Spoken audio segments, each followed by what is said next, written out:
Hello and welcome to Amethyst Star Crafting. My name is Jane Allmark and I'm a UK independent Stampin' Up demonstrator. And today we are going to look at Lovely Lattice, which is an absolutely lovely stamp set. You've got this little sort of fence behind with all of these flowers that you can fussy cut out. And you've got this lovely little image down here, which is a little single flower. And this is what we're going to work with today. This stamp set you can't buy. You can only get it during Sale-A-Bration. So for a qualifying order of £45, you can get this absolutely free. So you need to go across to my website, which is amethyststarcrafting.blogspot.com. Have a look under Sale-A-Bration and you will find all of the details so you can get yourself hold of this stamp. It's only available while stocks last or until the 31st of March. And to be quite honest, things are selling out quite quickly. So if you really fall in love with it, don't waste any time. Anyway, we are going to work on this little one here. And I thought we'd do something a little bit vintage. I'm going to get a piece of scrap paper out here because it saves on my work surface and also doesn't make it quite so funny. And we're going to take this little tiny stamp here and mount it onto a block, and we are going to stamp it out. I've actually already done this. We're going to stamp it out onto the new rectangle stitch framelits, and it is, as I say, there's so many of these. It's this little tiny one down here on the bottom. It's basically a standalone one, but it's rather a nice little shape. And I thought that it would work perfectly because it's slightly sort of wider. So it works perfectly for a sentiment, but it fitted that little flower in absolutely beautifully. So let's pop that back in there so I don't lose it. So what we're going to do is we're going to colour these in. I'm colouring them in using our blends because I absolutely love our blends. And we're going to be using for this one the Cherry Cobbler Dark and the Cherry Cobbler Light. Now, these make colouring so simple. They really do.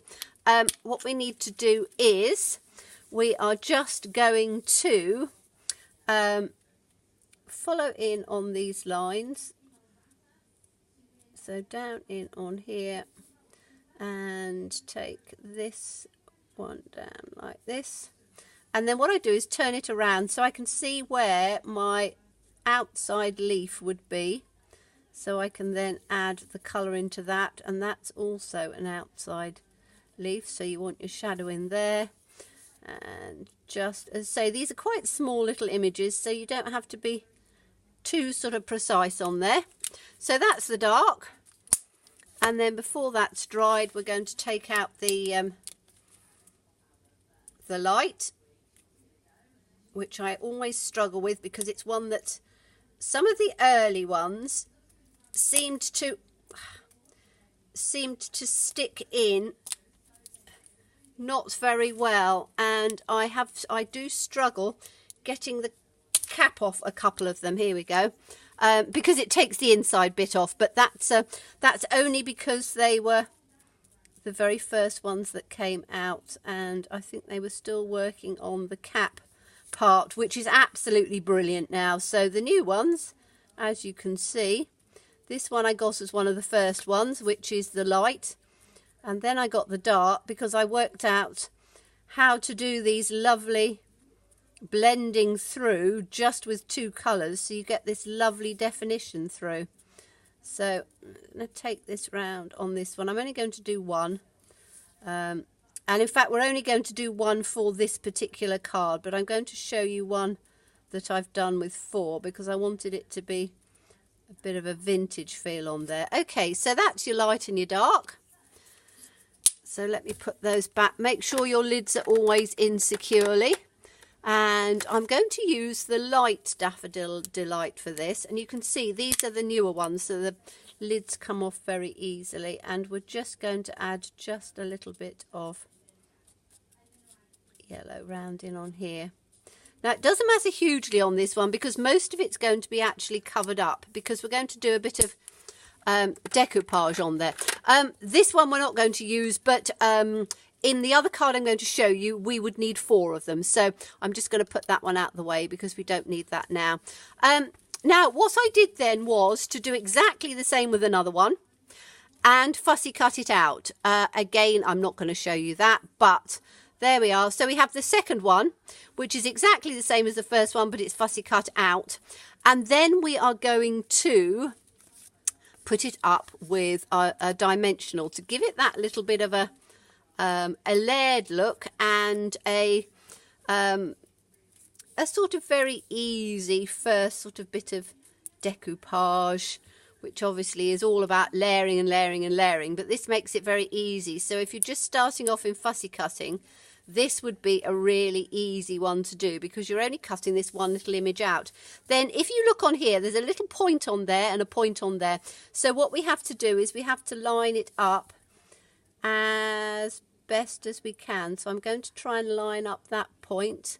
It says me with my camera lights, and on here it's very difficult to do without getting my head right over the centre, which I don't want to do. So let's have a look at that and see if that's... It's not quite straight, is it? No. You're going to have to excuse me because I'm going to have to get my head over the top. So just get my head in on here so I can get this exactly where I want it. Turn it round. There we go. Right, so we now have the little flower over the top like that, which gives, and I hope you can see that, gives a really nice dimension to it. Now, what I'm going to do is I am going to, because I want this to be sort of slightly vintage looking, so I'm going to take a sponge dauber. I've had one out which I've already got that colour. There we are. And we're going to take the crumb cake, because crumb cake gives a really nice sort of vintagey look. And all we're going to do is we're going to take this and we're just going to sponge round the outside. And if you allow it to just sort of come over the top a bit, so not right on the outside, you can see how I'm getting some of the crumb cake in on the sort of the inside as well, because that gives it that sort of vintagey look. So that's that piece done there. And then we are going to mount it on a couple of things to give it sort of a bit of framework. So I've cut these out already, and they are, right, you're going to need measurements, aren't you? Let me have a quick look. Let me get my my trimmer out, which will tell me on the size. So this one is obviously taken from that rectangle. Then the first one is 1.5 by 2 inches, and the next one is 1/4 inch bigger, so 1 3/4 by 2 1/4. So basically 1/4 inch border round each one of your shapes. And then we're going to put one on top like that, and we're going to put the other on there as well. So let's do that to start off with. Let me get my glue, and we'll put this one, let's put this one on here first. It's up to you entirely which way you do things. You can put the outside pieces together and then the inside, or this way around, which I'm doing on this one. So this is a piece of Sahara sand, because I wanted it slightly lighter than the crumb cake, so that this would stand out just a little bit. And with a bit of luck, we'll get it reasonably straight with my lights and on camera, which is always a bit of a struggle. And then we'll just take this one and put it on here. And so I've teamed it up with the cherry cobbler, because obviously that picks up that little piece from the centre. And because it was a small piece, I just wanted to give it a little bit of a frame in here. So let's see if we can get that as straight as we can. Oh, that's not too bad, is it? Okay, so we've now got that bit on there. And then what we're going to do is we're going to take one of these, they're absolutely lovely, metallic pearls. And they come in, you have gold and silver metallic in the same pot. So rather than being sort of a sparkly gem, they give a real nice sort of metallic, and they work perfectly for the centre of flowers. So let me take your pick tool, my go-to all the time now, because it has just everything you need. So it's very easy to just take it up with there. You can use the spatula end as well, but I like the fine point. And then we're just going to put that right in the centre there, which gives a nice little finishing off piece on here. Excuse my hands, I've got crumb cake all over them. And then I think we want to put a little bit of a sentiment in on here. Now, I was telling you the other day, and I am just using these all the time. As I say, there's two sets of dies, which I am using virtually for every project. The first one obviously is the rectangle stitched framelits, and the second one is this lovely two set which has got the well written framelits. Absolutely lovely, because there's so much in there. Have a look back to a video I did a couple of days ago, and it will show you all about this well written. If you buy it in a bundle, there's 75 different elements to this, so it is just, yeah, amazing. And I thought I would do, because it's sort of a flower, and I'm going to take this one. I've done Love. I mean, look at that font. If I put that down there, really lovely handwritten font. It's just beautiful.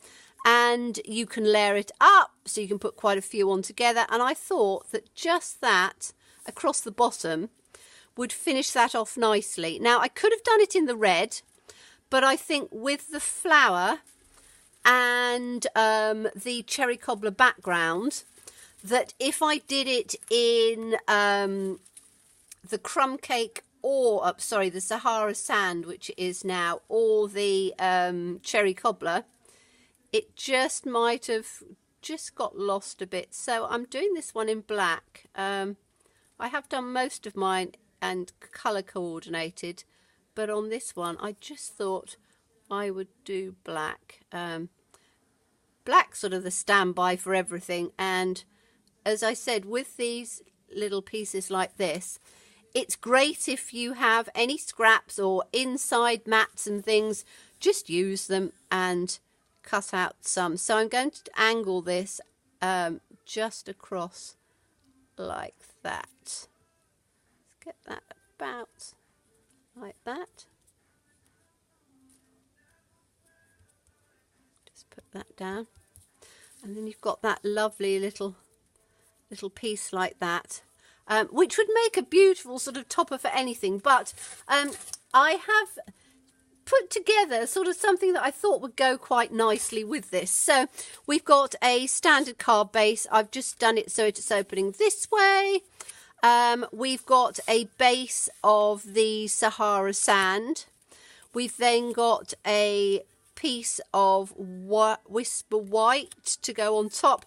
And then this designer series paper, they are absolutely lovely, because you get packs of 6 by 6. You can see all my little pieces in here, and these are the neutrals. So you get a complete pack of spots or stripes, but they are, because it's neutral, or in the neutrals palette, it's something that if you don't want anything too bold, and sometimes DSP is absolutely lovely, but you want it as a focal point. And for this, I just wanted it to be fairly simple, like that, to go on there in the centre. And then what I do is, I'm not going to do this bit now because you've all seen it, I would get some ribbon. Now I've got this which I really rather like because that gives that sort of vintagey feel, which is this, what's it called? Polka Dot Twill. And as you can see, it's lovely. It picks up with these little tiny dots. So what I do is put a really nice sort of piece around there with a lovely bow on the side, and that would finish that off. So that's a very simple way of doing it. If you wanted to step it up just a little bit, I will show you one that I've done that with. Now, what I did on this one was I took 4 of these panels and did the 4 little extra pieces to lift them up, to decoupage them, put them up. Put the little metallic gold pearls in the centre. Put wishes this time, and then if you notice at the bottom there's the tiny little thing that just says love, because I thought again it was quite sort of vintage, and that sort of old-fashioned look, which I quite liked, which people do have on Valentine's cards, but are very subtle. And the little love I actually took from the Tea Together, which is Love is a Warm Cup of Tea. And what I did was stamp it out and then literally just fussy cut the love out. And I've cut it because the L's got a really nice sort of swirl to it. And I thought that that made a very beautiful vintage one. Again, I've used the Neutrals pack of Designer Series paper. And this one was in Crumb Cake. Again, I might have put some of this twill ribbon on, but I didn't on that one. But as I say, it gives that sort of really nice vintage feel. So a couple of ideas using this beautiful, lovely lattice.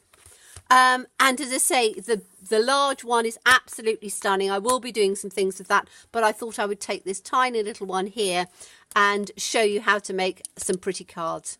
So thank you so much for watching me, and do look forward to seeing you again. Bye bye.